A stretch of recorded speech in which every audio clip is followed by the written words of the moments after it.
کہ مرنے سے پہلے ہم مسلمان کر لے اس پہ غور.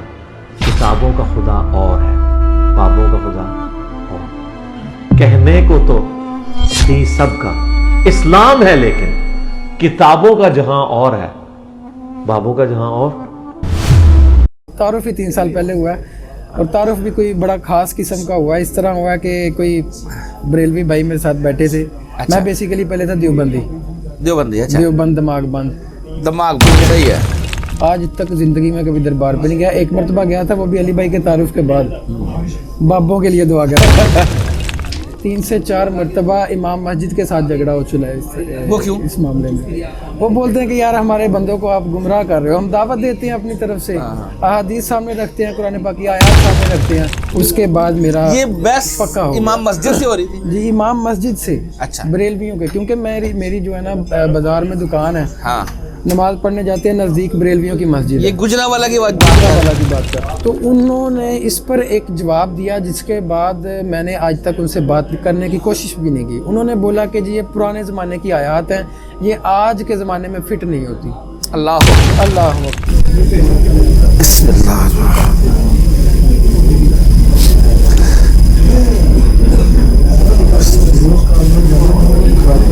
بسم اللہ الرحمن الرحیم. السلام علیکم بھیا. جی وعلیکم السلام. کیا نام ہے بھیا؟ جی میرا نام محمد زین ہے، اور میں گجرانوالہ سے بیسیکلی آیا ہوں. گجرانوالہ پہلوانوں کا شہر؟ جی ماشاء اللہ. ویسے بیسیکلی جو میری جائے پیدائش ہے وہ منڈی بولدین ہے. اچھا اچھا اچھا. گجرانوالہ رہائش رکھی ہوئی آج کل؟ جی اب پرماننٹ گجرانوالہ چلے گئے ہیں، 10 سال ہو گئے ہیں. ماشاء اللہ. جی ٹھیک ہو گیا. بس وہیں سے آئے ہیں. اب منڈی بھی ہمارا بڑا پیارا شہر ہے، اور منڈی میں جناب جو بہاریں منڈی میں آئی ہیں نا، جتنی جہالت منڈی میں تھی نا، اور بہاریں آئی ہوئی ہیں. جی الحمدللہ. میرا بھی 10-12 دن پہلے چکر لگا، شادی پہ گیا تھا. میں دیکھ رہا تھا کافی جو ہے نا تبدیلی ہوئی ہے. وہ تبدیلی یار یہاں پہ تو منڈی سے اتنا بڑا توزیلہ بھی نہیں ہے اتنا بڑا، لیکن اتنے لوگ منڈی سے آتے ہیں ماشاءاللہ. اتنے لوگ منڈی سے آتے ہیں، میں تو دیکھ کے حیران ہو جاتا ہوں کہ منڈی میں اتنی ساری بہاریں آ گئی ہیں. میں بھی جو گجرانوالہ جب میں گیا ہوں نا، علی بھائی کا جب تعارف ہوا ہے تقریباً آج سے 3 سال پہلے، میں خود سوچتا تھا کہ یار میرے بالکل پاس جیلم تھا. کبھی پتہ نہیں چلا کہ وہاں پہ بھی کوئی ایسی شخصیت ہے. پتہ ہوتا میں کہ ادھر سے ہی کبھی ملاقات کر لیتے، لیکن نہیں. تعارف ہی 3 سال پہلے ہوا ہے، اور تعارف بھی کوئی بڑا خاص قسم کا ہوا ہے. اس طرح ہوا کہ کوئی بریلوی بھائی میرے ساتھ بیٹھے تھے. میں بیسیکلی پہلے تھا دیوبندی. اچھا، دیوبند دماغ بند صحیح ہے. تو وہ تھے، اور تعارف ہوا. ہم بیٹھے ایسے ہی ویڈیو دیکھ رہے تھے کسی مسئلے کے نا، سرچ کر رہے تھے مولانا طارق جمیل صاحب کا. ان کا تو نہیں آیا، علی بھائی کا آ گیا تھا مسئلہ. مسئلہ دیکھا، مجھے ان کا جو پاور آف سپیکنگ ہے نا وہ مجھے اچھی لگی. اس لیے تو میں نے ان کو شروع کیا سننا. ان کا چینل ملا مجھے آفیشیل جو ہے، ان کو سننا شروع کیا. آہستہ آہستہ پتہ چلا کہ یہ بابوں کے خلاف ہیں. اور جو میری خود کی جو میرا اوپینین ہے، میں شروع سے خود کبھی دربار پہ نہیں گیا. آج تک زندگی میں کبھی دربار پہ نہیں گیا. ایک مرتبہ گیا تھا، وہ بھی علی بھائی کے تعارف کے بعد. بابوں کے لیے دعا کہتے ہیں. ٹھیک ہے، تو ایک بار گیا ہوں بس، وہ بھی داتا دربار پہ. خیر اس لیے مجھے یہ زیادہ پسند ہے کہ یار یہ میری طرح کی ہے. لیکن مجھ میں ایک کمی تھی کہ میں فرقے کو مانتا تھا پہلے. آہستہ آہستہ ان کی ویڈیو سنی، قرآن پاک کی آیات پڑھی. قرآن پاک میں بے شمار آیات ہیں، جن میں سورہ بقرہ کی 132 ہے، سورہ النام کی 159 ہے، 152 ہے سورہ النام کی. بے شمار آیات ہیں. خیر تو وہ پڑھی ہیں. آہستہ آہستہ دین کی طرف آئے ہیں، اور ابھی تقریباً 1 سال ہو گیا رفع الدین سٹارٹ کیا ہوا. اچھا ماشاء اللہ. اور یہ 1 سال کے اندر 3 سے 4 مرتبہ امام مسجد کے ساتھ جھگڑا ہو چلا ہے. وہ کیوں؟ اس معاملے میں وہ بولتے ہیں کہ یار ہمارے بندوں کو آپ گمراہ کر رہے ہو. ہم دعوت دیتے ہیں اپنی طرف سے، احادیث سامنے رکھتے ہیں، قرآن پاک کی آیات سامنے رکھتے ہیں، لیکن امام مسجد کہتا ہے جی آپ ان کو گمراہ کر رہے ہو. میں نے بولا کہ یار آپ ہمیں ثابت کریں، احادیث کو جھوٹا آپ کر رہے ہیں. کس طرح کر رہے ہیں، کس بیس پہ کر رہے ہیں؟ تو وہ بولتے ہیں جی ہم جو ہے نا غوث پاک کے ماننے والے ہیں. ٹھیک ہے، تو ہم ان کے سامنے پھر ایک سوال رکھتے ہیں کہ چلیں ٹھیک ہے کوئی مسئلہ نہیں، ان کی کتاب میں رفع الدین ہے تو آپ کیوں نہیں کرتے؟ جی وہ حنبلی تھے، ہم حنفی ہیں. تو میں نے کہا ایسے تو ہوتا ہی نہیں، اگر وہ حنبلی ہیں تو آپ حنفی کیسے ہو سکتے ہیں؟ چلیں میں نے کہا ان کو چھوڑ دیں. انہوں نے بولا کہ آپ یار کوئی بیسک جو اتھینٹک حدیث ہے نا وہ پیش کریں. میں نے مولا علی کی پیش کر دی. 1531 शायद इब्न माजा के शायद दाऊद, तो वो मैंने वो हदीस दी तो उन्होंने उनसे भी इनकार कर दिया। उन्होंने कहा जी डायरेक्ट जो है ना नबी पाक की सल्लल्लाहु अलैहि वसल्लम की पेश करें। तो एक उनके शागिर्द थे सल्लल्लाहु अलैहि वसल्लम के, शायद जो आखिरी जंग के बाद उनके शागिर्द हुए थे, इमाम मालिक बिन हुवैरिस। अच्छा, मालिक बिन हुवैरिस, मालिक बिन हुवैरिस, उनकी मैंने हदीस पेश की। तो सर मैंने फिर वहाँ से एक ही जो है ना अपना अंदाज़ा लगाया कि ये बंदे हक पे आने वाले नहीं हैं। उसके बाद मेरा ये बस पक्का हो इमाम मस्जिद से हो रही थी? जी इमाम मस्जिद से। अच्छा, बरेलवियों के, क्योंकि मेरी जो है ना बाजार में दुकान है, हाँ, नमाज पढ़ने जाते हैं नज़दीक बरेलवियों की मस्जिद ये है। गुजरावाला की बात कर रहे वाला की बात कर रहा हूँ। मेरे नज़दीक मस्जिद ही बरेलवियों की है, मैं कहीं जा नहीं सकता, नमाज ज़रूरी है, पढ़नी है। तो मैं खुद ये सोचता हूँ कि इनसे ना बहस करें तो ज़्यादा बेहतर है, लेकिन वो खुद छेड़ते हैं। तो यही तो मैं कहने लगा था आपको, यार तुम बेवकूफ बने हुए हो कि इन लोगों से साथ बहस ना करो।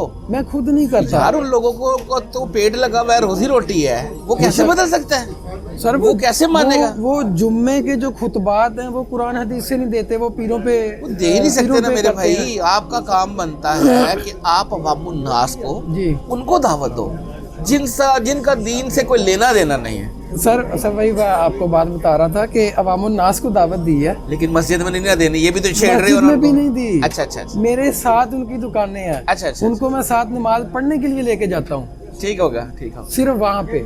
अब वो जो इमाम मस्जिद है वो उनसे पूछते हैं कि तुम्हें ये किसने बोला, वो मेरी तरफ इशारा कर देते हैं। अच्छा, अगर इमाम मस्जिद बोलता है यार ये बंदा ही गुमराह है, ये तो इधर आमीन भी ऊंची बोलता है और जो है रफुल दैन भी करता है, और जल्दी मेरी क्योंकि रूटीन है कहीं पे साबित नहीं है नमाज के बाद इज्तिमाई दुआ, मैं अमूमन करता भी नहीं, अपने जो अज़कार हैं नमाज के बाद के वो करके मैं चला जाता हूँ, ठीक है। तो वो इन्होंने ना वो मसले आगे रखे जी ये बंदा तो खुद ही गुमराह है।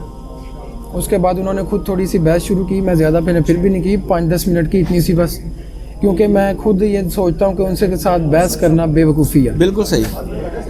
उसके बाद मैंने उनको बोला कि सर आपको अच्छा नहीं लगता तो आप मुझे ना छेड़ें, मेहरबानी होगी। मैंने कहा क्योंकि मैंने तो कुरान हदीस से बात करनी है, आप इनकारी होंगे तो मैं गुनाहगार हूँगा। मैंने कहा मेहरबानी करें, मेरे से अगर बात करनी है तो कुरान हदीस का इनकार ना करें।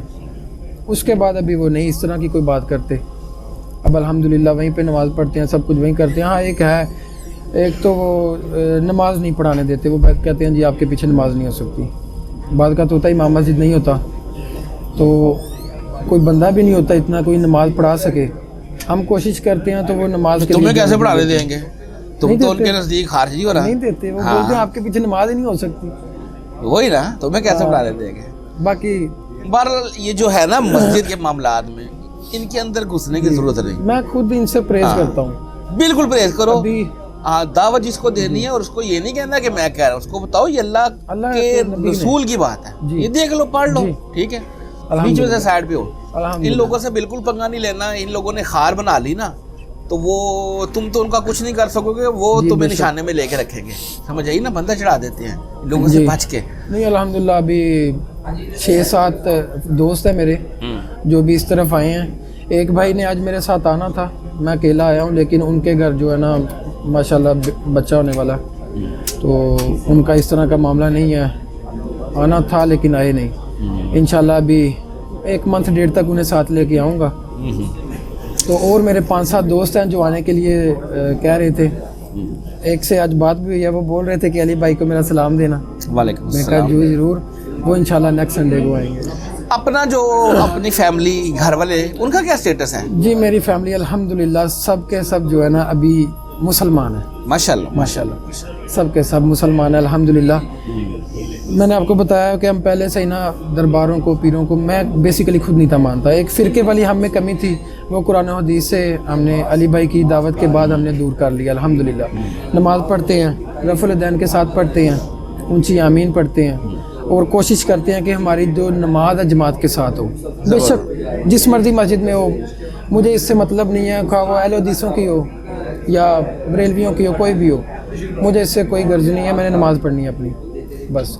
अल्हम्दुलिल्लाह घर का स्टेटस अच्छा है, घर वाले भी सब अभी इसी तरफ से। अभी मेरी वालदा से बात हो रही थी, वो भी बोल रहे थे कि आराम से ठीक है, अली भाई से मिल के अच्छी तरह आना।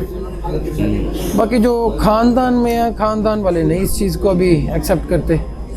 कोई ऐसा वाकया दावत से जुड़ा हुआ फैमिली में, कोई दोस्तों में होता है ना, जब आप मुझे सबको सुनते हो तो लोग जो आपके मुखालफ भी हो जाते हैं, कोई ऐसा वाकया है कोई जो शेयर करना चाहो, बताओ ना।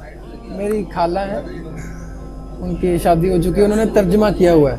कोई अनपढ़ शख्सियत की मैं बात नहीं कर रहा, अच्छा, पढ़ी लिखी, जिन्होंने कुरान पाक का तर्जमा बाकायदा तफसीर के साथ, तजवीद के साथ किया हुआ है। माशाल्लाह, खुद किया हुआ जी, उन्होंने किया हुआ है, मदरसे से किया हुआ है, बरेलवी है वो। उनसे ना मेरी इस मौजू पे बात हुई, उन्होंने खुद की, क्योंकि टिकटॉक पे, फेसबुक पे, व्हाट्सएप पे अली भाई की वीडियोस वगैरह लगानी होती हैं, तो उन्होंने ना बात की कि आप इसको क्यों सुनते हो, ये तो गुमराह है, ये जहन्नमी है, ये है, नाउज़ुबिल्लाह, पता नहीं क्या क्या बोला। खैर, तो मैंने कहा जी देखें, आपने अगर बहस करनी है तो सिर्फ कुरान और हदीस पे होगी और एक मौजू पे होगी। उसके बाद जब उस मौजू पे मैं बात ख़त्म करूँगा, आप उस पे माफ़ी मांगेंगे, अपना जो कबूल करेंगे कि मैं गलत था इस बात पे, और उसके बाद नेक्स्ट मौजू स्टार्ट होगा।